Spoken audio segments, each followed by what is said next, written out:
Last time, Chris Jacobs of Overhauling fame dropped off his 1968 GTX to get restored to its former glory, but with a 392 Hemi for SEMA. Now, Tony from Tony's Mopar Parts has flown out to the graveyard in secret to check in on his recently acquired 1970 Challenger, currently in the queue for restoration.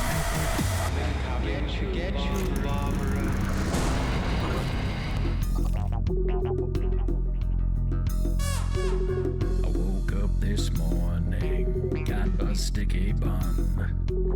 The lady at the counter said it's the last one. She said it's one in a million, you know it's double fried.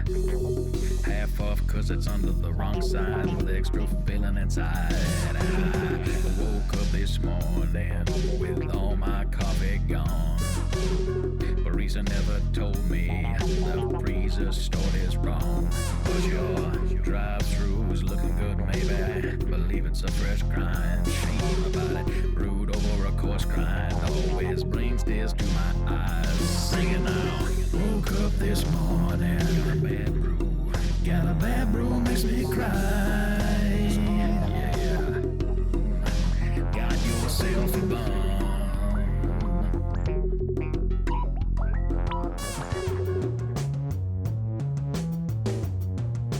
Wrecked him.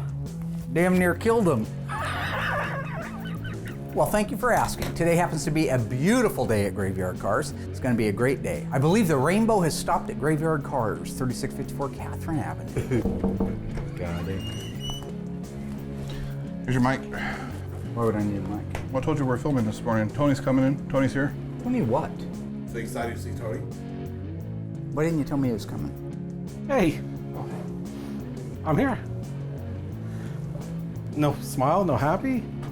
But if somebody's coming out, especially some 300-pound sausage from the East Coast, to check in on his car, I'd like to know what's going on. Is that all right with you? Hey, T, what are you doing? Well, somebody... Can I call you back?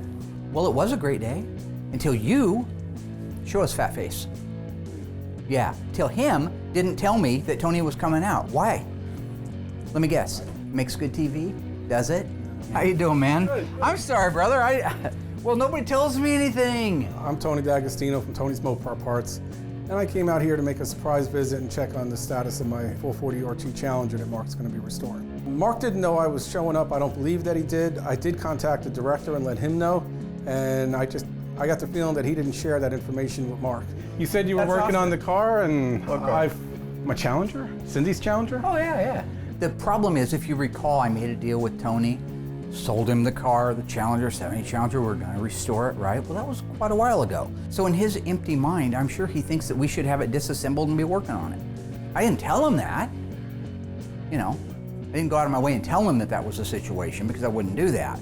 You know, there's no problem letting him believe whatever he wants to believe, though. When I was out last with my wife, Cindy, we were looking at some cars that Mark had, and my wife fell in love with this 440 RT Challenger because it was purple and that's her favorite color. So I ended up making a deal with Mark to buy the car, and he was going to restore it, and I just wanted to see how he was doing with the restoration. You put a couple pounds on since I saw you last, maybe? Yeah, thanks for noticing. Yeah, no, it's all right.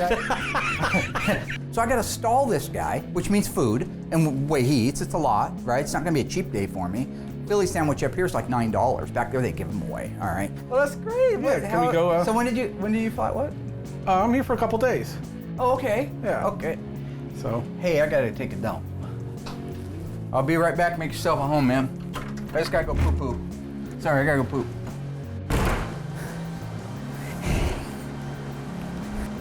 I don't gotta take a dump. I did that yesterday.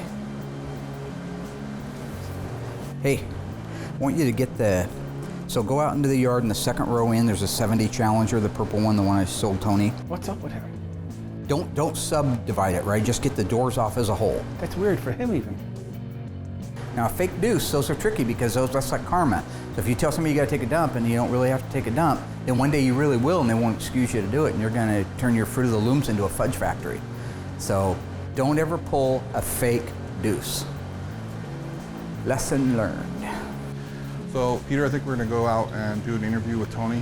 I think he just went out to the assembly shop, so we'll go ahead and do that. I feel lighter already. Where's T? He's out in the assembly shop. Why would he be out there? Was I not supposed to let him go out there? Oh, yo, T, what's up, dog? Hey, What you looking at, Matty? looking at the motors. That's corporate blue, 72. Cool, let's go. It's in the back. What? I'm sure it's in the back. When this is your assembly shop, let's go to Disassembly. What are you wanting? I want to see the car. Oh, no. Oh, excited. I want to look at that with you at the same time, though, Tony. It's like Okay. a brand new baby. Oh, you ain't got time. I got a question about a BS car out here. Oh, okay. Yeah. BS 23 JOB. AAR. AAR. Axle package 391 car. Right. All right, so we know it has power disc brakes in the front of it. All AARs. All AARs do, right. Okay, but all the AARs didn't have power steering. Right. This is a power steering car with an axle package. Did it get a power steering cooler? Power. Oh, yeah. Anything 355 and lower rear end. Dana or no Dana, just gear ratio. Right. Didn't matter. 354 and lower, technically. From 69 and up. I don't have the keys to that. Hang on here, I'm gonna grab my key. I thought I had it with me, but I don't. Okay. I'll be right back, buddy.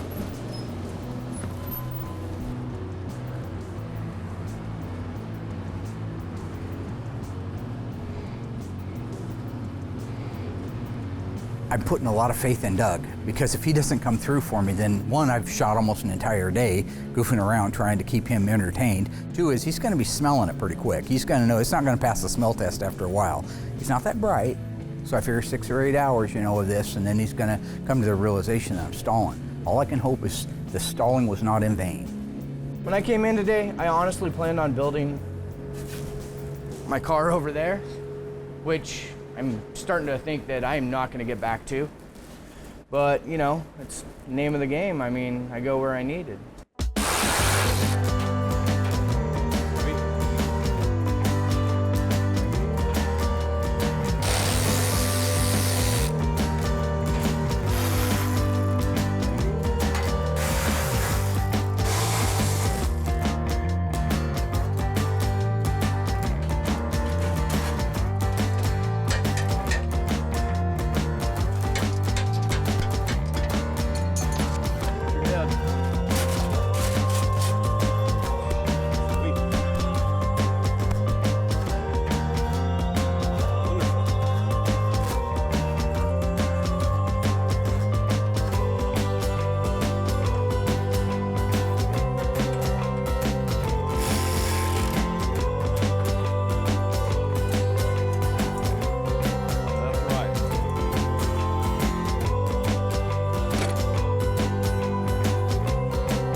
Oh, I don't lock people out on purpose, okay? The fact of the matter is, every one of these doors here is on a safety feature. The minute that door shuts, it locks.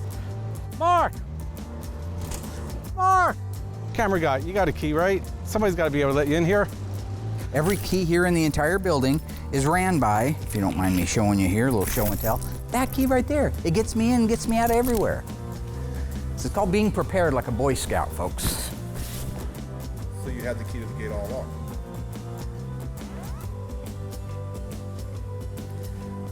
When I first got here, I was wanting to see the car, and Mark kept finding other things for me to do, whether it was going outside to look at another car. Get the door.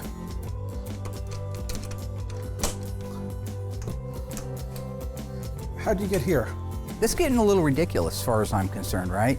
I'm a grown man, all right? I don't have to run around and hide from people, okay? Where is he?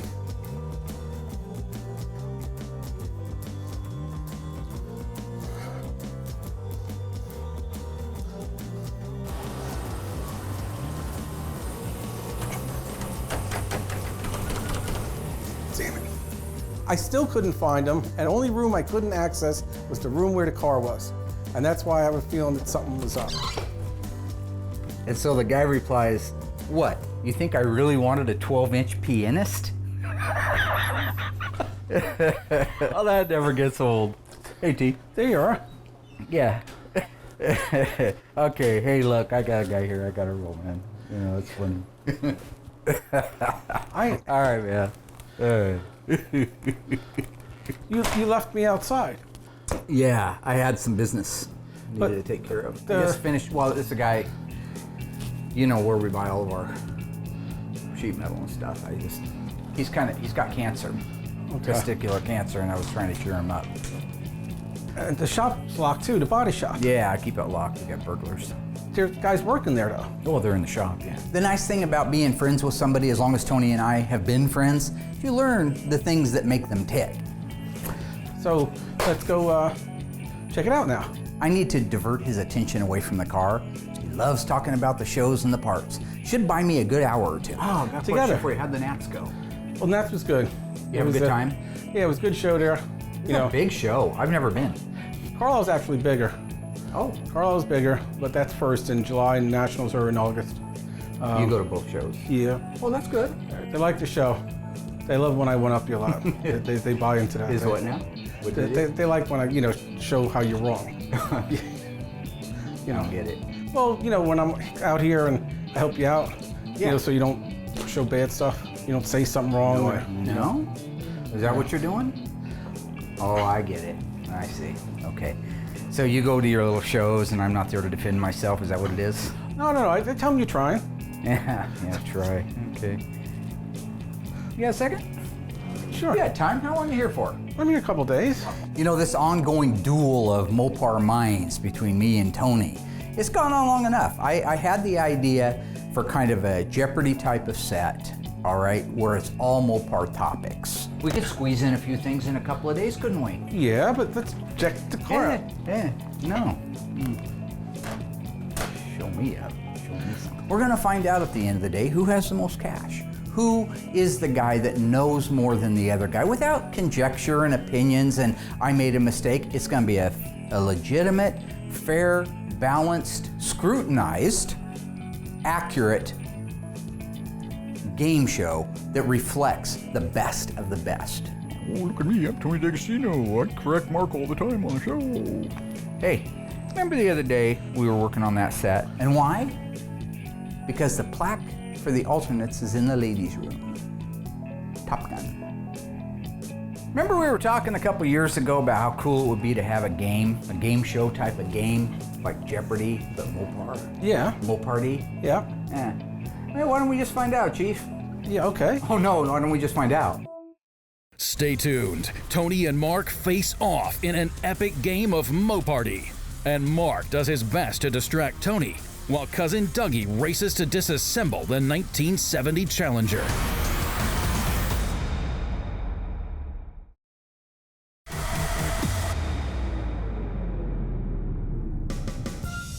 This is Moparty! In the studio are today's contestants. From Harrington, Delaware, Tony D'Agostino, owner of Tony's Mopar Parts. He likes long walks in the wrecking yards and Philly steak sandwiches. Our next contestant, standing 5 foot 12 inches tall, weighing in at 192 pounds, the master of disaster, the king of sting, the Count of Monte Fisto. He's retired more men than Social Security, our reigning champion, Mark Lights Out, Big Daddy, the real deal, too close for comfort, Warman. And next to him, Stan, with today's hostess, Alyssa Rose. Hello, contestants. We have 5 categories today: Vins, Lunchbox Lunches, High Impact, Carbapalooza, Oh No You Didn't, and Philly Cheesesteak. Good luck. I would like Vins for 200. XX29L9B.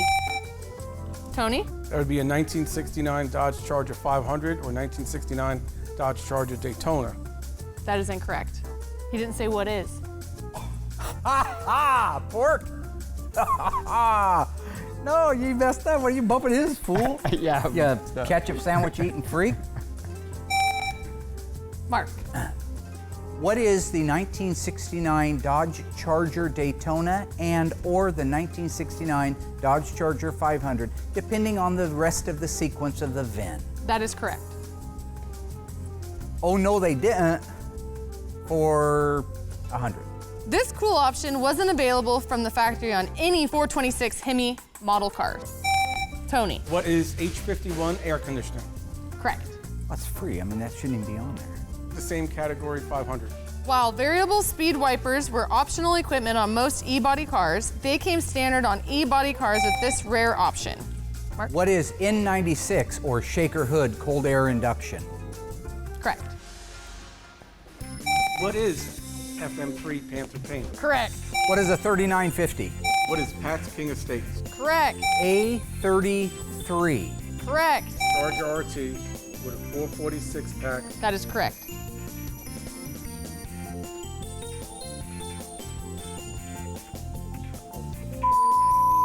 You see what I'm getting at?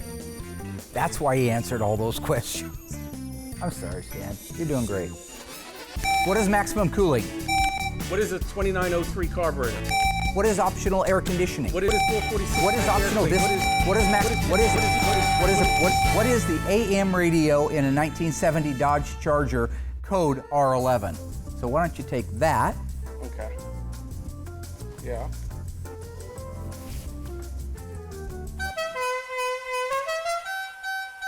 And with that, we're ready for Final Jeopardy.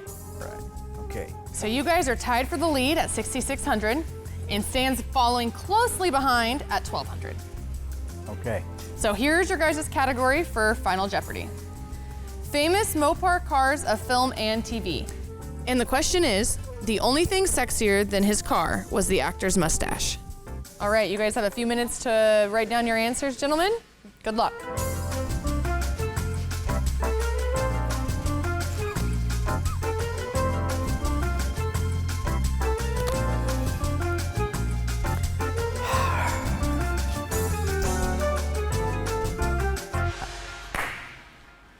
Tony's answer is, what is Richard Petty's Roadrunner from the movie 43, The Richard Petty Story? And I'm sorry, but that is incorrect.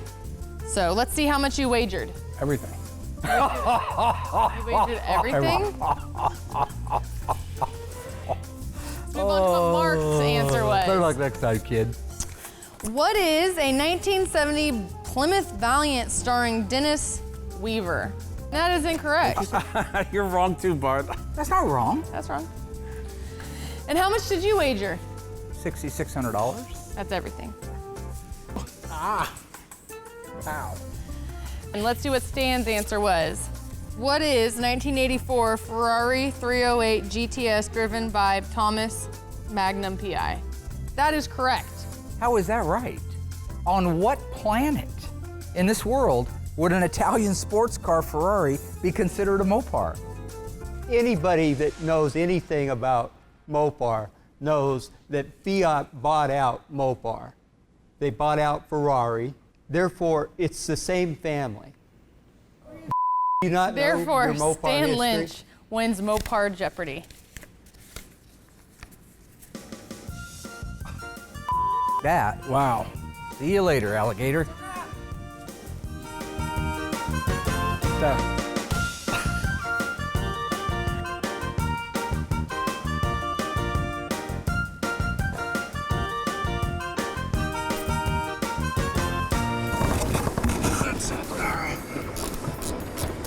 Mark came to Doug and said, hey, we gotta get this Challenger disassembled. And then Doug comes to me and asks for my help. So I'm gonna help Doug with the Challenger, because he's pretty new to this, so hopefully it goes good. I don't see it on You know, this Doug's a side. fast learner. He's picking this process up really fast. I mean, there's still some things he needs to learn. I mean, I had to show him some extra little tricks on getting these doors off, but it's going really good. I'm happy.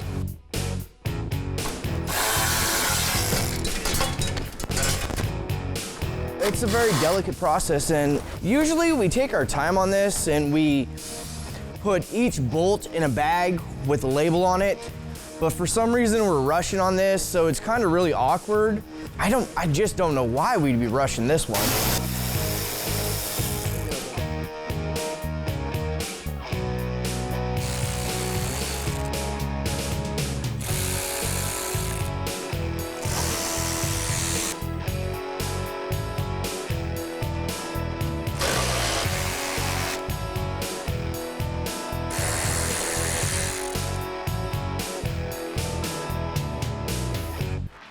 All right, my fellow ghouls, we got a techie one for you today.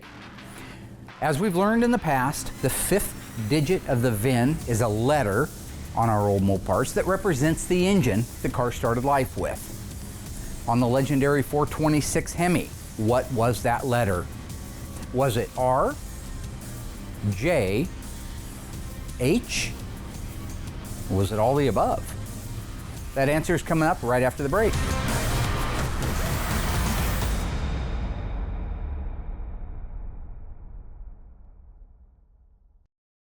All right, ghouls, how'd you do on this one? It's a little bit of a tricky question here. If you answered all the above, you're actually right. Now here's why. In 1966, H represented the 426 Hemi. From 1967 to 1969, the Hemi designation was a J. And then in 70 and 71, it became an R. So technically, those are all right. If you guessed it, good job. That was a tricky one.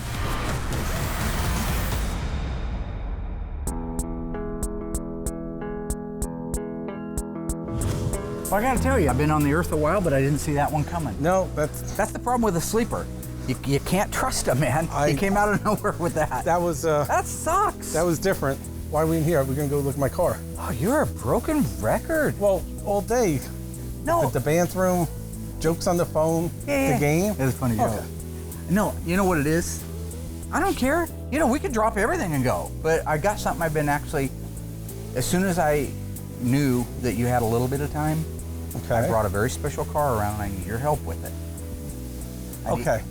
Then we can look at your car. Then we can look at your car. Then we can look at your car. Okay. God, you're like a broken. Well, it's actually good timing that Tony's here. I just got in a 70 Challenger. It's a RTSC car, 426 Hemi, very, very rare, one of only 8 made. I'm gonna have Tony go over it with me. This is a little bit like our Daytona Charger that we were trying to determine, do we restore it or don't we restore it? We already know we're gonna restore the car, but I'd really like to get his feedback on some of the things that I think are original that may have already been touched. So it'd be a good opportunity for him to do that and buy me a little time on the disassembly of his car. 1970 Dodge Challenger RTSE 426 Hemi automatic, one of 37. Burnt orange, the white longitudinal, all been on there forever. Look at the reveal from the factory. So here's the style line in the body. Yeah. More gap here, from here to here. Right on it right here. Yeah. Back here it starts to show a little more, and look at the gap there. It just means that style line wasn't perfect and that stripe wasn't perfect. Right. And so now today, because we got our hands on it, we got to try to make it perfect. It's like a hand-built deal today instead of assembly line. Right, right. But look at the interior. See the insert part of it there? See, that's just, I mean, it's great. You know as well as I do, if we weren't going to do anything, this is a miracle. Yeah, but if you get some kind of cleaner on it, I bet you. Oh, I think we could. I think we Gosh. could. What's wrong with this picture? Gosh. Let's see if I can get the old toner on this one. Oh, I see. It's a rim blow steering wheel. It's automatic. Okay. It does say slapstick. What kind of seat belts? Oh, these are those fancy seat belts. Deluxe seat belts. Yeah. Where's the thing? Where's the light? See, and these seat belts on the deluxe seat belts, they also have clips on the seats that the other seats didn't. Right. For them to rest on. I just thought it was kind of weird that the seatbelt light, the fasten seatbelt light wasn't on the dash. Yeah, that is odd. Is it? It's a JS29 car. Right. Overhead consolette. Yeah, it's all there. Headliner folding down. Overhead consolette with 3 warning lights. Oh, that's got the seat. Yeah. You got it, yeah. Score 1 for the ice tray, the ice pick, the ice man, ice cube, shaved ice, snow cone. What would you want for a complete burnt orange interior with these trim panels? Oh gosh, what is this worth to sell? No seat, dashboard and matching headliner, that's a $3,000 interior. That's a $3,000 interior all day long. All day. You know, might even be double that because it's original. And where are they going to find one? It would look at the dashpad. The dashpad's half that money alone. Right. No, it is more. You're right. It is I more. think you're double those numbers. Yeah. I hope the owner possibly reconsiders about saving some of the originality stuff on the car. But of course, it's the owner's car and it's his prerogative to do what he wants. I mean, it's a great car to restore, but it's a great car not to restore too. Yeah. Coming up, Tony finally gets to see his car. The only question is, did Mark's attempt at stalling him actually work?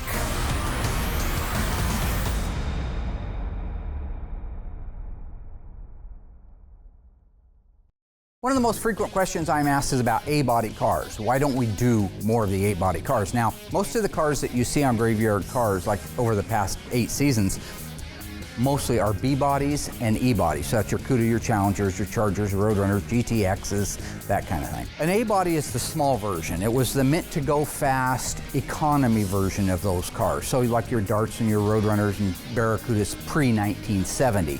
The 69 Barracuda on back to 64 when it came in, the Valiants, the Darts, those are your A-body cars. The main reason we don't do a lot of them, frankly, is they don't have the value that will qualify them to have a full-blown Graveyard Cars restoration. You could buy a really nice 68 Barracuda with a 340 and a 4-speed, really nicely done cars for 30 grand. What's more than double that just to do the restoration on one? So that's kind of the short-term answer. It isn't because we don't like them. I mean, the A-bodies are a bit of an unsung hero.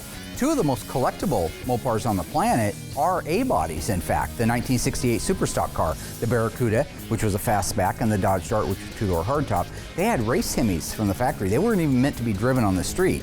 They had disclaimers that said, this is not a street vehicle, this is a race vehicle. You talk about the Barracuda, they only made 70 of those cars. You get into the Dodge Dart, they made 80 of them. So you can see why, there's no doubt, those are very collectible, high-dollar cars. There also happen to be something I would love to restore here at Graveyard Cars, but haven't had a client send us one.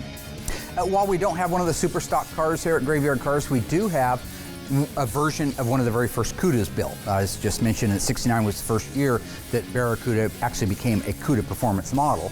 We have a '69 A57 is the package on it. That gave it a 383 and a 4-speed. It also meant they only made 130 of them. If it was an automatic, they would have made 248. But we've got one of the 130 383 4-speed cars. It's a blue-on-blue car, a really nice body on it. That's going to be an exciting car to see done. So I'm not opposed to A-bodies, just doesn't always make perfect sense for Graveyard Cars. So far, Tony from Tony's Mopar Parts has flown out to the graveyard in secret to check in on his recently acquired 1970 Challenger, currently in the queue for restoration. Because the car isn't as far along as it should be, Mark has been stalling Tony from seeing it, while cousin Dougie races to disassemble it. The only question is, will the plan actually work?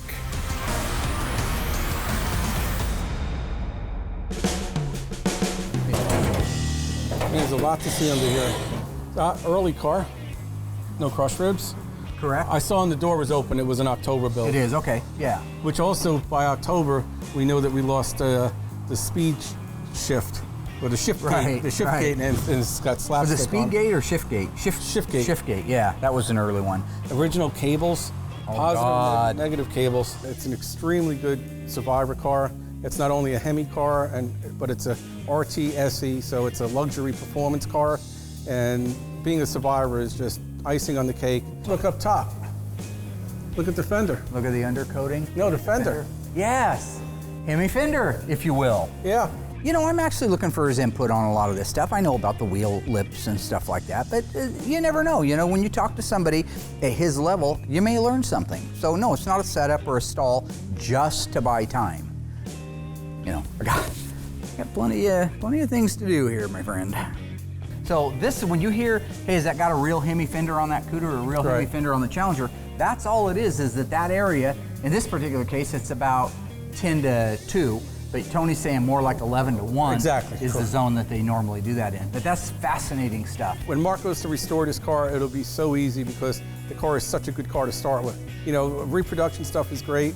Most of it fits good. Some of it fits better than others, but not too many fit exactly like original parts.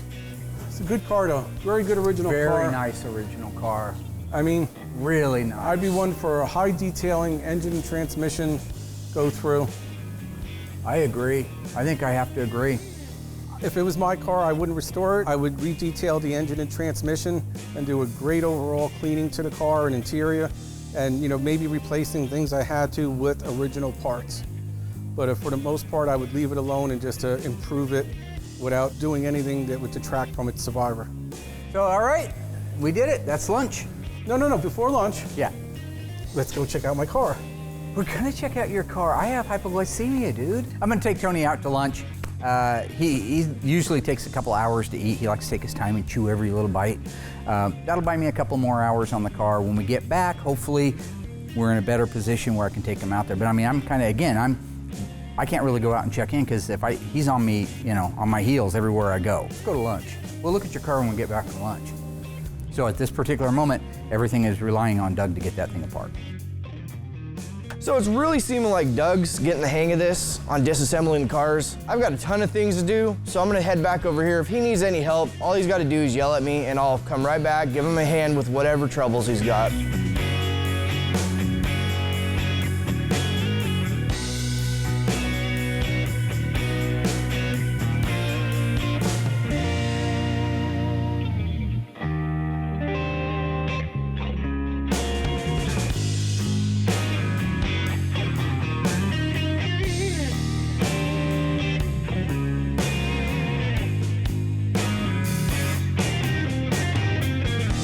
Doug did a really good job on disassembling. I'm actually surprised. I mean, normally when we first show somebody, they always miss a ton of things, but Doug actually got it down and he did a really good job. I mean, there's one or two things, but hey, they're easy things and the car looks great. All right, ghouls, hello and welcome from freezing Oregon. It's a perfect day for this topic. I got a question for you, trivia question you might say. In 1968, Dodge introduced the Super Bee, legendary Super Bee. In 1971 was the last year it made its appearance. During that span, true or false, the Super Bee was never available in a convertible model. If you think you know the answer, you should stay tuned after the break because I'm going to give it to you.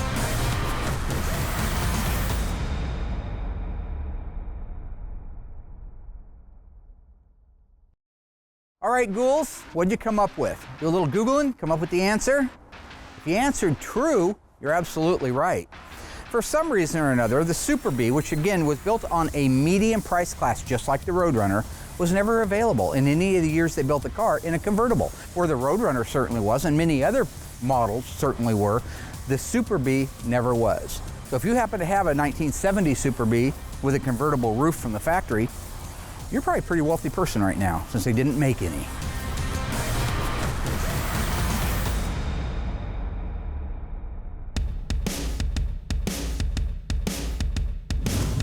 Here's the thing about Tony. I'm not saying he's fat, right? His high school graduation photo was an aerial shot. Anywho, I took Tony out to lunch, right? He loves to eat. That's all he's about. Had like 5 hoagie sandwiches. My hopes is he'd eat so much that he'd get tired, kind of like that post-turkey fallout that you get, and he'd go back to his motel room. But unfortunately not for me. No such luck. Oh, okay. Good stuff. Is that Cousin Dougie? Stop getting distracted. You fed me. You had me look at cars. You had me play a game. You had me listen to jokes on the phone call. That's pretty funny. Now let's see my car. Could have saw your car anytime you wanted to. Why didn't you ask? I did ask. I asked over and over again. What? And you didn't want me back here. Yeah, there it is. You got me. We haven't touched it. You know what I'm saying? You see what I mean? It's right there. It's been there the whole time. I didn't know you wanted to see it. Yeah. Okay, that's it. So I know you got a lot of purple Challengers around here. That's your car. Yeah, you recognize the shellac down the side of it. Absolutely. Added on a trunk release. Yeah, that's all your stuff, Yeah. baby. That's all yours. Take a look, though, huh? Oh, yeah, look what I see. Somebody's just working on this. Oh, because there's tools in there? Yeah. Yeah, Doug's been working on it. I told you we were in process. I mean, he just... Process. This is... Yeah, In yeah. process. Okay, we don't just take a car apart in an hour, okay? You're looking for somebody else. Look at that. Look at those floors. Look at that. Okay, I gotta ask you. You know, that's a lot of purple for it. It is a lot. A lot of times they didn't go that far. Just exactly, right. And I don't know why the matting stuff is painted either, because that went on after the fact. That's usually black. But you're changing a couple things on this car, is that true? Yep. Normally I restore my cars exactly to how they were built on the assembly line. I'm going to take a couple liberties here. They're not really modifying the car. A couple things like the vinyl roof on this car was originally black, and with a white vinyl top, I think it'll bring out the purple much more. It also had a black body side molding on it, and I'm going to replace that with a white longitudinal decal.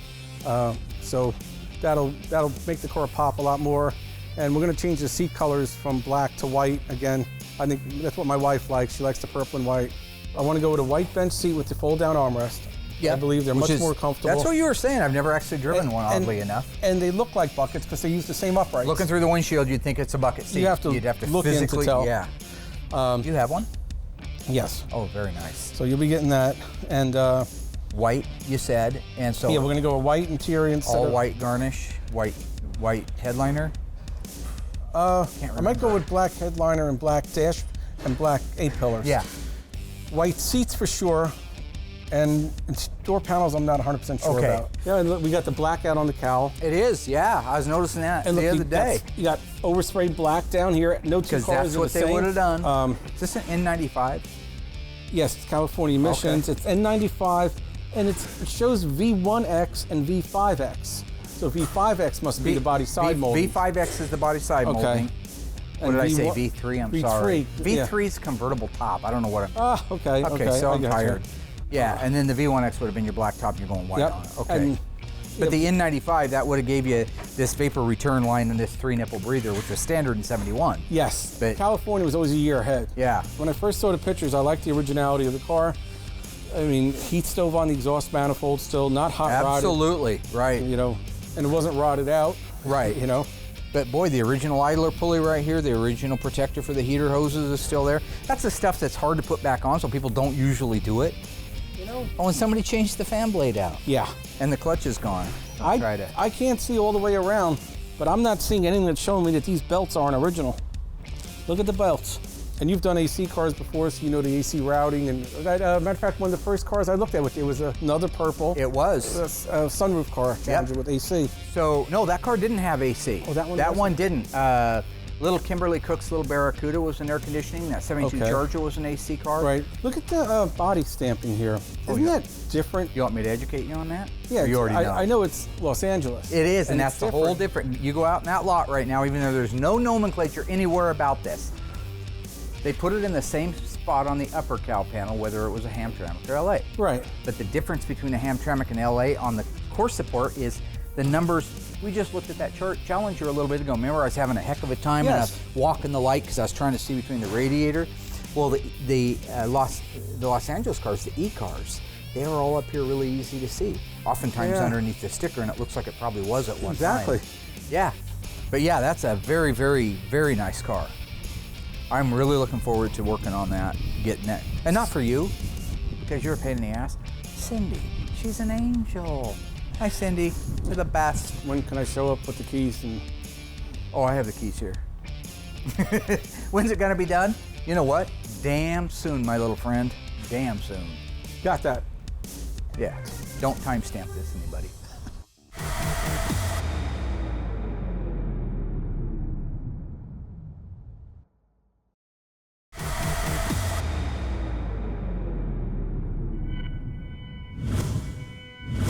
Well, finally got to see the car after chasing Mark down most of the day and had me running all over the place. And it has been taken apart. I don't know actually how long it took it to get here, but I sort of have a feeling that something was going on today to make it happen a little bit faster. When we put it up in the air and I saw some of the fluids coming out of the car, the radiator coolant, and you could tell that the mess on the floor looked very, very new. I didn't think it had been apart for too long. This was just taken apart. Look at this. Oh no, I see what you're saying. No, the car's been here. Do you know what gravity is? Yeah. Okay, you know water seeks its own level? That's 24 hours. I hours. can show you a pie chart where but if odd you guys versus clean equal. up at the end of the day. And it reverses. You know what reverse polarity is, right? Yes. I know what BS is too. It's a shame. I'm happy to see that there's some work being done on it, that has been done on it, but I would have been happier to see a little bit more disassembly on it and closer to getting to be dipped and, you know, back into the body shop and get ready for paint. Look at that. Oh my Oh gosh. That's an original. And look at the date, 3049, and the other one in the back was 3039. Oh, it's 3039 on the other car. Why? And you just said you never had a I have not. I don't know if I've had one of these come in yet, of all that junk that we've done. And here's the 440 or Hemi. Yeah. So it's got the right rivets in it. Oh my gosh. Same vendor code. The other one was a Y22. This It was is a Y22. Yep. So I wonder what, like I say, I guess just different Shift or vendors. something. Yeah. There's your Pentastar right there. Yep. I love it. And look, it's faint. There's something on the pumpkin. Oh, there is. And that's got a 10.4 on it and 104? 10 something. How about that? One of the biggest bonuses I saw in the car was that car has original exhaust on it. A date-coated original exhaust. And when Mark and I earlier were looking at the Hemi Challenger, he had mentioned that that was the first car he ever had here with original exhaust. And here's the second one. Well, really, my car may have even been here before that, but these are the 2 cars he's ever seen with original exhaust. So that's sort of cool, and that's a really tough thing to come by, and made me smile. How about the mufflers? Oh, they are. They sure are. Now, this is interesting here. At a glance, when you look at that one and you look at the other one, they look the same. But this is obviously a replacement part. It's later replacement. In fact, you can see somebody welded to the jump over. What is it, 3413, 4930? Yeah. Yeah, so it's 1 digit extra from a part number. Interesting, yeah. Now, how about this side? And yet over here, let's see if we can find some numbers on that. Oh yeah, up here, here we go. Here we go, yo. Here we go, yo. Oh yeah. Now this one's the 304th day of 69. And that matches the... That matches your... this is 304th day also. Yeah. So this resonator and muffler were made the same day. No undercoat, no undercoating on the car. No undercoat car, but pretty solid. Very. And how about that sway bar? Yeah, that's funny. You know, I'm on here, I'm hanging on it. That first of all, 440, 6-barrel, and Hemi cars couldn't get a rear sway bar. Nope. But this isn't even an E-body rear sway bar. This is a late B-body rear sway bar. That's like a 73 or 4 or Yeah, something. yes, okay. it is. Oh, that's interesting. I do want to add a factory E-body sway bar. Oh, sure. Yeah, I don't blame you. It makes them drive nice. And you're going to have to notice where it goes on the frame Somebody rail. added that on there off of like a 73, 74 B body, this sway bar setup. So we'll put one back on it off an actual E body. Look at the problem with it. Oh, it's hitting. It's actually hitting right there. Oh, yeah. I'm sure you've noticed on the E-body frame rails, on the rear frame rails, if it didn't have a sway bar, it had the little pilot holes for putting just a pilot hole. Right, but this is an early car before they had the sway bar. Didn't even so know there's no pilot holes. Oh, okay. So when I send you out the sway bar, you're gonna have to check on sure another car. enough. Yeah. I didn't even realize that. Yeah, the AARs hadn't even been thought of. TAs. Oh, wow. Yeah, that's smooth as glass right through there. Yep. See, being that this is an early car and a disc brake car, it got 3 valves instead of 2 like the later cars got. I think around December is the drop-off. And there's no lockout linkage because it's column shift.